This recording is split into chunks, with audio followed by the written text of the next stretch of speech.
Hi friends, welcome to Liza's kitchen. आज मु mushroom मसला प्रिपेयर करुँची। केमती कौन मो प्रिपेरेसन करुँची मो वीडियोटी को लास्ट जाए देखूँ, आपण मैंने जानीपारे। बटम मशरूम 200 ग्राम नहीं जाइए आम प्रथम काटी नहीं जावा। एमती आम काटी नहीं जावा 4 पीस करके भाव में आम सब मशरूम को काटी नहीं जावा।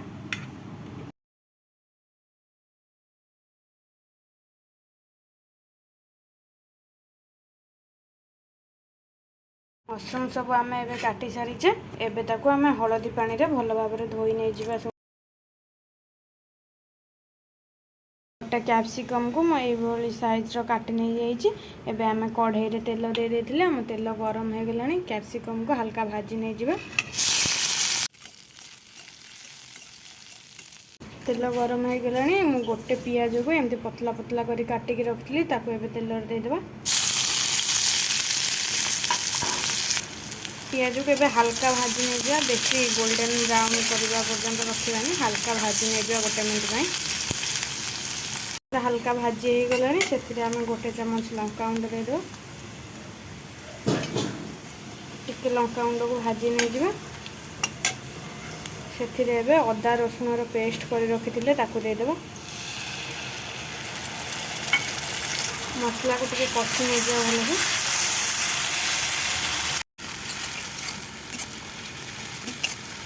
मसला रे स्वाद अनुसार लुण हलदी चिकेन मसला दे देबा।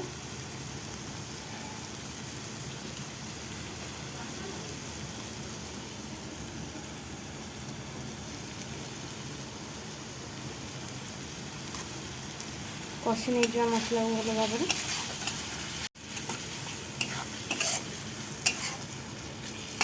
मसला रे आम गोटे चमच दालचीनी गुंड दे देबा एवं अल्प पानी देकी भल से 5 मिनट पर कभर कर भल से कषि नहीं जावा। मसला आम भल से कषि हो गलानी। से आम 2 चमच टमाटो सॉस देकी भल से कषि नहीं जावा।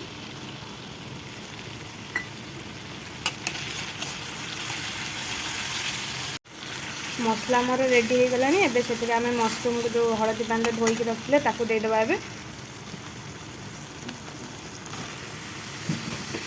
मशरूम को मसला सहित कषि नहीं जावा।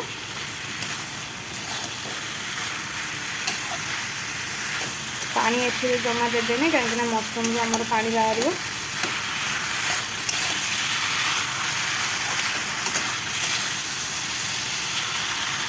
देखिपे आम मशरूम रू केते पानी बाहर लानी। पानी सब सुखिया पर्यंत आम कषि नहीं जावा। ताको से पानी पूरा सुखी गलानी। देखिपे केमती डिलीशियस देखा जाउची। कलरटा भी मस्त लगुच। एबे जो कैप्सिकम को आम अल्प हल्का भाजी रखिले ताकू दे देबा। कैप्सिकम को छत को टिके कषि नहीं जावा।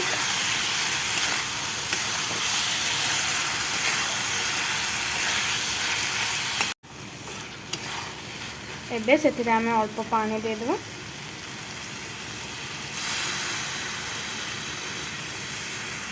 किसी समय फुटवा छाड़देवा। तापर आमर रेडी हो।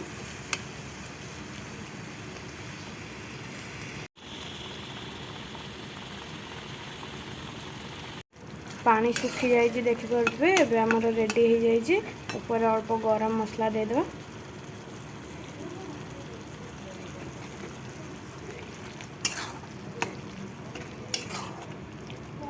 डिलीशियस एंड टेस्टी मशरूम मसला रेडी हो गला। मो वीडियोटी जदि आपण मानक भल लगी ताल मो चैनल टी को सब्सक्राइब करदेवे।